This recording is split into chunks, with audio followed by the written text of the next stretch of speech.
fandaharana meteo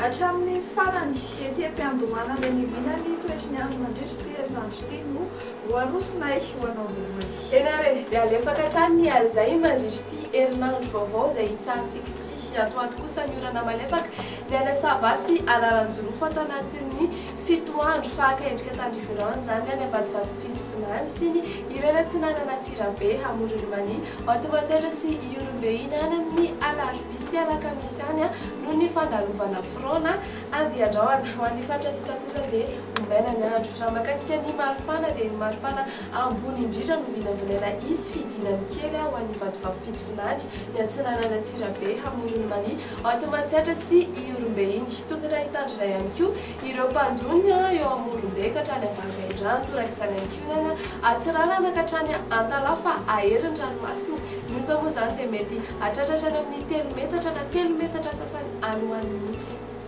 dia ohatrina manao koa sary ny vinany mety toetrina andro andrapitsiny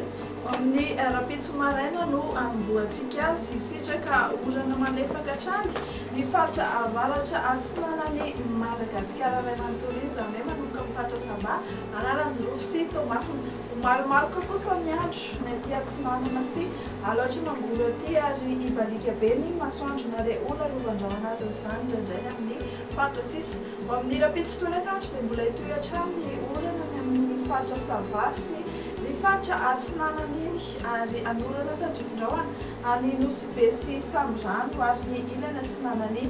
vakinakaratra maromaroka ny andro mety amin'ny faritra ny avoatany ray manontolo mahazo any atsimo atsinanana sy taolany andro iny ary ibalika be ny masoandro ny amin'ny faritra sisa dia ohatra ny ahoana ny maripana mifandraika amin'izay ny maripana no vinavinaina ho ambany indrindra ho an'ny rapitsy dia amin'ny 6 degré celsius eo hitantsika any avakinakaratra sy fianarantsia izao any rapitsy ary ny maripana mafana indrindra kosa indray dia hitantsika any amin'ny manodidina ny Antsohisy Mahimbatanàna 4 degré celsius raha ho an'ny faritry ny avoatany kosa dia manodidina ny 12 ka hatramin'ny 13 degré celsius eo eo. dia ibalika be mihitsy masoandro amin'ny rapitso any Paris sy Milan ifandimby Milan sy ny masoandro Maurice Comore Seychelles sy Johannesburg anorana tandrivindraona La Réunion alefaka kokoa ny orana Bangkok anorana tandrivindraona rakotraka ny faritry Nairobi.